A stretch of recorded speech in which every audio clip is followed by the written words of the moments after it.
You're watching TVC Breakfast. Let's get to our next discussion now. The battle between the Academic Staff Union of Universities and the federal government over reneged agreements is not over. And for over 6 months, students have been at home, a blight on Nigeria's education system. Students are now starting up businesses and gaining work experience on their own, while some others are either unemployed or engaged in crime. Student unions and others have organized a series of protests, pleading with government to yield to the demands of ASUU, so they could finish their studies. But so far, their pleas have yielded no results. What is next for these students? And more importantly, how do we revive the education system in Nigeria and make it better structured for these students? This is what we'll be talking about. Joining us in the studio is a public affairs analyst, a one-time student union leader as well, Ayodele Adewale. It's nice to have you join us right now. Thank you for having me. Great, you're welcome. Now, a lot of people have said that this issue between ASUU and the federal government originally shouldn't be so much of a difficult issue or difficult or challenging discussion. It's more of an issue of an ego or pride on both sides for them not to shift grounds. I wonder what your take is on this. Well, I wouldn't say it's a question of ego. It's just a question of planning. You must understand that Nigeria is also one of the signatories to a UNESCO convention that says that 25% of your budgetary allocation must be put to education. And if previous government have opined on that, and knowing that education is also the bedrock of development and civilization, by now many of these national questions that we are facing, trying to resolve, wouldn't have been. An issue of insecurity would not even be within our state. Likewise, issue of unemployment or what have you. You should look at higher climes that are developed. Look at Cuba, look at Singapore, look at China. You understand? Education must be taken as life. So government must invest massively in it. And I do appreciate that Asiwaju Bola Ahmed Tinubu have taken it upon himself as a cardinal program to make it free, even down to the university level. And if we can do that, definitely many of these issues would have been resolved. And we'll save money, we'll save cost.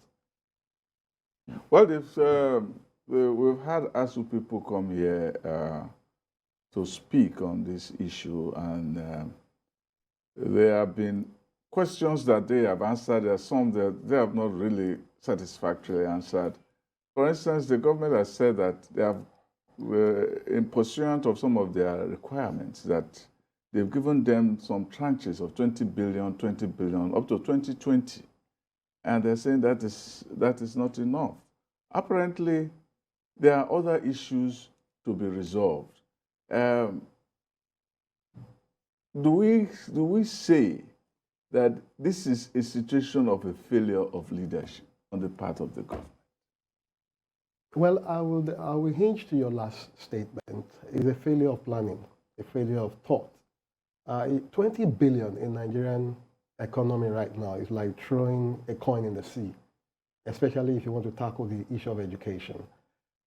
Education is not just limited to ASUU salary or allowances or what have you. I wonder if you have visited any contemporary public school right now, you cry for this country. You understand? So we must be very sincere with ourselves. And I think as a solution, what I would like to advise the government to do to convince the populace, the demand of ASUU, they can publish it on national dailies in bullet points. Let's see what ASUU is demanding for. Put the figure to it and let the people now decide, you understand, on one part, so that this issue of throwing blame and all of these things would have been removed. But the fact is that, because I heard someone said that ASUU is demanding for 1.4 trillion. 1.4 trillion for me, it's no money, you understand? I mean, looking at what we intend to solve. You can look at in a 17 trillion naira budget. You can just give only one trillion, and you have taken care of understand. problem. Okay, look at the money you are throwing into security. A lot of these monies are not accounted for. You cannot even forensically investigate it because they will tell you that there are some money expenditures in security that cannot be explained. You understand? And when you also block leakages, you create funds and you put it into the educational sector. And of course, you use your KPI and give them some level of independence. We must just try to get it right. If you solve educational problem, you are going to solve environmental problems, you solve insecurity, people will be self-empowered. The issue of energy, a lot of people will produce energy on their own. There's solar, there's renewable energy all over the place. I don't have to hinge on federal power. I can create my own sustainable energy source. The president said that they should go back to, the ASUU should send everybody back to school. He said so in Maiduguri a couple of days ago. What of the deadline he gave? He was the one that gave a deadline for the resolution of it. Why can't he also give us an accounting of what has gone on? Because you still see that the ASUU people are still blaming Ngige, whereas the man negotiating with them is Adamu. So what is going on? Well, it's just hiding behind a finger, trembling, and you're wasting people's time. Not until a revolution comes. Nobody prays for it. I've always told my friends and my colleagues whenever we discuss that people should study how empires collapsed. They get to their crescendo. How do you stabilize? If you're not careful, you calm down. Look at what happened in Russia during the rule of the Shah. Look at what happened even in the UK, in Rome and many of these places. Their civilization was even more better than us. They even cater more for their people. So we don't have to push the people to the precipice. And now, according to the demographic population that we have, you have more youth within the age of 18 and 35, accounting for over 60% of our population. What if these people are able to galvanize their strength and face the government? Who will stay? Most of these people that are putting up this argument, their children don't school in Nigeria. They don't. They even come out on social media to celebrate their children's schooling abroad. Have you forgotten that in this same country, people were coming from UK to study, from France to study, from Saudi Arabia to study, all over Africa. They came to UI, they came to IFE, they came to ABU. But I thank God for Lagos State also, because of our own agitation in the past and all of that. ASUU is That's something we won't come to discuss at the point. What is setting Lagos apart that ASUU, that Lagos doesn't have this problem? What did they do right? Because the that government other listened. states don't do The government it. listened. There needs to be we need to get details. The government listened. The agitation that was pushed while I was president, before I was president of Lagos State University. Look, there was a meeting we had with ASUU when I was president of the university, student union, in 1999. That meeting took 7 hours.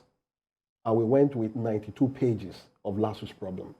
The only structure that is modern, because they inherited a secondary school then, and they turned it to a university.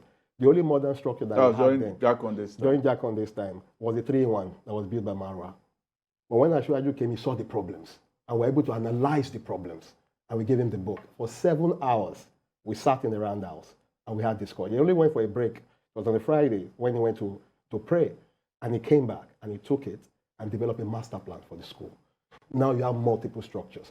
All those monies that have been put in, do you think they will start getting those money to start? No, they won't. Do you think sitting down in a meeting like that is what is lacking between ASUU and the federal government when it comes to let us look at this thing critically and proffer solutions to them? No matter, they've been meeting. Meetings upon meetings, they've been having meetings. For almost 20, 22 years, they've been having meetings. But they've not moved. Things have not really improved that will put Nigeria a more contemporary nation. Look at what's happening in Rwanda. What we even need in the academic sector, the academic environment, you need two major things: infrastructure, technology that will lead to improvement. There are 3 faculties that consume more money: Faculty of Engineering, Medical Sciences, and Faculty of Science. These consume a lot of recurrence. The other faculties, if you have good infrastructure, you have e-libraries, e-books, fabs. You understand? For the next You also 10 need years. research grants, Research. even the You understand? humanities. You understand? When you have this, for the next 10, 15 years, you will not be spending money. So the initial cost will be heavy. But as you move on, the cost will come down and give independence to the academic environment for them to base their economy on their research. You can imagine apps that will be developed on campus. Some apps can be sold for a lot of fun and will solve a lot of problems. The ecological problem is there that can be solved from the academic environment. Are you aware that people are now deriving electrical energy from algae? And that can be developed in biochemical labs. Cancer can be solved. We can have medical tourism come to Nigeria. So we need to invest massively. And remember, an idle hand is the devil's workshop. And nonsensity is the mother of invention. So if you create an avenue, not just putting books and all of these things, the whole curriculum of human development. Look in America now, they're using basketball to take youth off the street, take them off drugs. Do we have the same thing in Nigeria? We are celebrating people that have won medal gold all over the world now, Nigerians, we call them Nigerians. More than 90% of them are schooling in America and some other part of the country. Are they truly Nigerians? But we are enjoying it. Amuso got his real development when he got to the United States. That is what we're saying. But the American people funded their education. But the question will be that they'll put before you is that must we make it free? Should it be free? Yes. When you make it free, they are going to go back to the labor force. They are going to start paying taxes. Then you plow that money back. It becomes a circle. Yeah, So this issue of free education is quite an issue of debate in some quarters or in some climes where it is said that does Nigeria have what it takes to issue free education right now, especially in the modern world? We've done it before, but as it is in the world we have right now, would it be advisable for a free education? Nigeria has more than what it takes, right? We have human capital, which is the most important. And God has blessed us with natural resources. Some of these resources, we don't even need to sweat over them. All you need to do, make sure that your foreign consulate all over the world create commercial activity for other business people to come see what you have. They come in, you give them incentives through law, establish what it takes, and they develop it for you. The gains you get, you plow into the academic environment. Because if we consciously develop the academia for the next 20 years, just consciously close our eyes, just fund it for the next 20 years, we'll be smiling for many years to come. And the cost of running government will go down. There was a debate in the U.S. during the last round of elections when Bernie Sanders was insisting that the United States has the resources to make education free at every level. And the struggle he had was that some people tried to convince the American electorate that, no, free education is not part of this system. But the point is that in Nigeria, we have so much going on that you think that if they're able to amass these resources together, you have education. When Awolowo started this free education, the people thought that it was not possible. And he did it. So why can't we even do it now? And the thing is that the problem with the fight with ASUU is that you are telling ASUU we have no money, and you just saw somebody steal 109 billion from the account. You gave 1.something billion to go and buy luxury cars in the name of security in a neighboring country. If you even take that 1 billion, you put it in Unilag, they will see the difference. The money you spent to go and buy luxury SUVs in the neighboring country, you put that money in Ife. Only that money in Ife. They will tell you what you will see the result in 2 months or in 3 months. So it looks like it is this inconsistency with what you are saying, between what you are saying and what you are doing, that makes it difficult for even ASUU to say, these people are insincere. If you say you are broke, you are not broke not to steal. You are not broke not to waste money. You are not broke not to send your children to school. I mean, whose minister's salary can afford an education in England? Nobody. No governor's salary can afford an education in England. It is in this country that a governor can take a loan of 270 billion without the state legislature did not debate it. They don't go through any reading. You just take it. A state can take 270 billion loan, and when in a few months for the governor to leave office, and a country is there. If the state says, okay, I borrowed this money, I loan it to the federal government, solve the problem of education, that is possible. It shows that in the country as we are today, we have a governing elite that does not even get it, that is out of sync with this country. Let me ride on what you said. A basic Land Cruiser bulletproof car, as of today, will cost nothing less than 450 million. Yeah. Now, that cost of that Land Cruiser bulletproof can fund a civilized scientific lab, chemistry lab, that is well equipped and that can be matched with any chemistry lab in the world if you don't add on and pad the budget, right? We also have some Nigerians who have the money.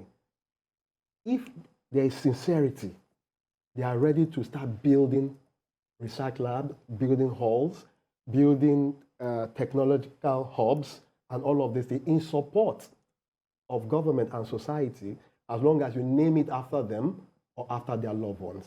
That is what you see all over the world. Every society have the right to determine its own benchmark. You don't have to say because one country is not giving free education for all its citizens that you follow them. No, why don't you determine that for yourself? Remember that there was a competition between Russia and the West at some point that led to a lot of Nigerian students going to study in Russia. Yes. People like Dr. Tunji Otegbeye, Chief Henry Ajumele, and many of them. They didn't pay, and I'm sure they were not the over top rated students, but the Russian gave the opportunity. Britain, America gave the opportunity. If you go to Denmark, you say their tax is high and all of these things, but they do also put it back to the welfare of their people. Health, education, and what have you. I'm preparing you that when you come to the labor force, we'll take it back from you and give it to the system. And that is why you have a very sound system in their community. In the western region during the time of Awolowo, there are so many people who were given scholarships.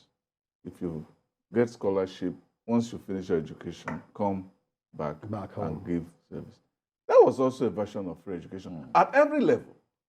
So when people were talking about the federal system, federal ministries not having Yorubas there, it was because a lot of the brains were in the western region bureaucracy, because they went and they traveled abroad. Wherever they got their education, they were paid for, and they came back and gave their service back to the country. It was free education, although it was said that it was free education not to university level in the western region. Anybody who got a scholarship was having free education. So it's not as if we have not done it before. So we can do it again. We have seen during the COVID where Nigerians, like you were talking about, you were mentioning earlier on, Nigerians donated funds, donated vehicles, donated materials, resources of all kinds to assist the federal government, take care of some of the bills, some of the burdens. Some even invested monies in helping government acquire vaccines and all of that. How that money was spent, of course, is totally a different story. But it draws our attention to the fact that there are Nigerians who have the wherewithal, who have the mind, who have the resources to assist. It brings us back to the issue of planning you talked about earlier on. How do we begin to put this brick on another brick in building this plan that you talked about? It's sincerity. Once government is sincere and you have a sincere leader, people will key into it. Apart from the fact that COVID endangered everybody, that led to people coming to commit their resources, I mean, that humanness in them also came to play. I'll give you an example also. While I was the PRO of NANS, I remember that in Edo State, Epoma, whenever I go there, I see a lot of buildings coming up. Even transport owners, Bobizwa, they call him Bobizwa. He came to build a hostel. You understand? And Bobizwa was someone who was said not to have gone to school. Gone to school. And what happened? There was an accident involving one of his bosses with a student and all of that. And he came to build. Likewise, Teslim Elias. Lagos State University law students were making excellence in the law school and all of that. Teslim Elias built the first law library and well equipped. So we have a lot of Nigerians that can do this. It is the political will for you to call on them. Now let's sit down. What can you do to ease government stress? Government should also be looking at such things. Not that you just bring people to the university, give them doctorate degree, and what have you, at the end of the day, you don't see anything. Before you can earn a doctorate degree, apart from the fact that you have exemplified yourself in society, you must commit something that will be enduring for people, to also benefit from. You are giving back to society. But when people give it, if they are coming to somewhere they want to invest and they are not seeing anything, it will be difficult for you to convince them. So government must show sincerity. And like I said earlier, let government list out in bullet points what are ASUU looking for. 2 or 3 national newspapers, center page, put it there. Let everybody see it. Then we start chalking the list. You said something very significant. The public does not know everything that ASUU is asking for. The government, the public, does not know everything that the government is even telling ASUU about its own side of the story. We are just hearing about students not being in school, ASUU saying that the government is insincere, the government saying that ASUU is being intransigent. We are just watching. We don't know what is going on. There's no leadership on either side to really galvanize in terms of knowledge about the situation that's on ground. It's only when some of the issues come up, issues of salary, that they want to be paid 2 million, they want to pay 2 million naira salary to professors and 1.5 to the younger professors, or the issue of IPs and so on. And UTAS. Those are just little short takes that we get in public. We don't have a sense of the detail of this negotiation. There's no transparency. In a democracy, we should have transparency about what have they reached at this stage of the conversation. Well, I would like to bust your bubble that all those things you've said and the lack of insincerity is a time bomb. It's ticking. And they should be very lucky that our generation or the generation before me are not the one leading the NANS, because by now we would have grounded the nation. So people must understand that you need to fund education deliberately. You have to deliberately fund education, and you have to bring our education to contemporary technology, with contemporary technology and all of that. If you don't, the banditry, the this, the that is already overwhelming our capacity. It has overwhelmed our resources, and it's pushing down to the West. And if we are not careful, it can engulf the whole nation. And nobody prayed to see that. Well, you mentioned Rwanda earlier on. We have all read the reports from Rwanda where private schools are closing because public schools are better, more equipped, cheaper, more accessible by every standard. And it has become a model where everyone is making reference to. Now, let's come back to our situation here. What do you think are the implications of this continued strike that we have? We, of course, Going into school, we all knew what we all went through, strikes here and there. But then, in a situation where by now, over the last 30 years, we assume that government and ASUU should have understood each other so well, where government will say, okay, ASUU, this administration is fresh, but you guys come, let's sit down. What do you guys want as part of the plan, our program to rejuvenate the education system? We've not seen that from any government, but what do you think are the implications of this continuous strike here and there, especially for the rating of Nigerian universities? Well, the first implication is the political dimension. And I watch it on social media. ASUU is already telling people not to vote for a particular political party. It's a very dangerous narrative and implication. It is taking political dimension. Now, the second dimension of it is that we are going to have a gap of having well-prepared, well-educated workforce that will come to take charge of various departments of state, either in the public or in the private. The so-called private institutions that you talk about, not all of them are good. If you go deep down, a lot of them are as rotten as what you have in the public sector. And corrupt. Are very corrupt. If not worse, in some instances. You understand? There is a particular company, a real estate company, I won't put their name out now. I engage with them. And I'm dumbfounded that this real estate company started from the first company that the British established in Nigeria. You should know by now, the first company that owned Nigeria, that sold it to the British. Yeah. And they are there now, a real estate company. Now, it's also into a production. Their staff, the staff that they have there is totally rubbish. They cannot even manage anything. And these are the products that will now start taking center stage all over the place. Yes, they can write. Yes, they can answer questions. But in reality, they can't manage resources. And they can't manage capital. So what are you going to have? The ones you are bringing from abroad to come in here, they are going to be overwhelmed by the ones you have not prepared. And the ones you have not prepared are going to consume them, either by kidnapping, assassination, or what have you. And you are going to now create a banana republic because our population is also increasing exponentially. So what kind of population are you producing? A population that is ill-equipped, a population that cannot handle basic matters, a population that cannot conform to basic laws. People are doing Yahoo Plus now, and what have you? People are going to voodoo, and many other things. We are shouting now. But the ones that are coming, if we don't put a bridge, will be more dastardly than the ones that we have seen. All right. We just hope that in all of these, all the sides will sit down and say, okay, enough is enough.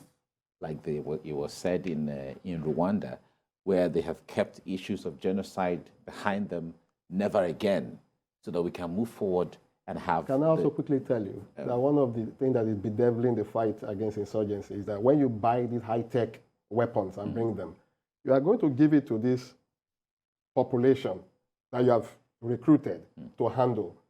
They don't have the basic skill. 1 week, 2 weeks is not enough for them to handle those technologies. At the end of the day, they go bad. So how do you also maintain them? You now start calling those people to come and maintain and all of these things. So it's, and you bring them in as expatriates. You pay. And you pay. All right, we have to leave you here now.